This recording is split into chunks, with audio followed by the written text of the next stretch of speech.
நீங்கள் பார்த்தீங்கன்னா இன்றைக்கி ரம்யா கிருஷ்ணன் மேடமாக இருக்கட்டும், இன்றைக்கி அந்த ஆட்டமாக தேரோட்டம் இன்றைக்கும் அவங்க நடந்து வரும்போது நாங்கள் பார்த்தேன். எனக்கு அவங்க நடந்து வரும்போதே எனக்கு அந்த பாட்டு எனக்கு மைண்டில் எனக்கு அடிக்க ஆரம்பிச்சிருச்சு. அந்த இளையராஜா சார் மியூசிக் டேன் டேன் அப்படின்னு அவங்க நடந்து வர மாதிரியே தான் எனக்கு அது இருந்தது.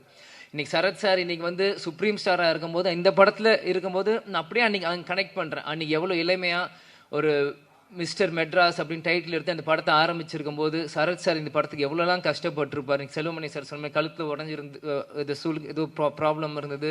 இந்த மாதிரி பல விஷயங்கள் இவங்க பண்ணியிருக்காங்க. அதே மாதிரி மன்சூர் அலிகான் அண்ணா வந்து அவர் வந்து நான் சின்ன வயசுலேருந்து அவரோட நான் எந்த ஷூட்டிங் போனாலும் என்னை தூக்கி வச்சு விளையாடுவார், கொண்டு வர கேப்டன் ஷூட்டிங் முடிச்சு வந்தாலே எனக்கு சண்டை போடுவார். அவருக்கு தெரிஞ்ச விளையாட்டு எல்லாமே ஃபைட்டு தான். அதுக்கு பிறகு ஒரு சண்டை அப்படின்னா ஒரு மன்சூர் அலிகான் அவரோட தான். ஏன் இதை நான் சொல்கிறேன்னா, ஷூட்டிங் தாயகம் அப்படின்னு ஒரு படத்தில் போகிறப்போ இவ்வளோ பெரிய மூக்கு இப்படி வச்சுட்டு குண்டு மணாலியில் பின்னாடி வந்து பயமுறுத்துறது, எங்களை தூக்கிட்டு போகிறது, அவங்களோட டாட்டர்ஸ் ரூபியாக இருக்கட்டும், இந்த மாதிரி எத்தனையோ பேர் அவங்களோட சின்ன வயசில் நாங்கள் பழகி இருக்கோம்.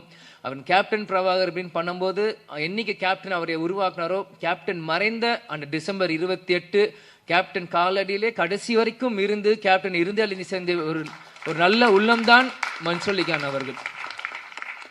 இந்த மாதிரி இது வந்து எனக்கு வந்து இது வந்து ஒரு படத்துக்காக நான் வந்து பேசுகிறனோ இல்லை இவங்க டெக்னீஷியன்ஸ் அவங்களுக்கு முன்னாடி பேசுகிறோம் எனக்கு இல்லை. இவங்க எல்லாருமே எனக்கு ஒரு ஃபேமிலி மாதிரி தான் எனக்கு தெரியுறாங்க. ஏன்னா செல்வமணி சார் அவர் சொன்ன மாதிரி அவர் எப்பயுமே அவர் காரில் வருவார், அவர் வீட்டுக்கு போவார், ஹாய் சொல்லுவார், ஹலோ அங்கிள் நாங்கள் சொல்லுவோம், நாங்கள் விளையாடிட்டு இருப்போம்.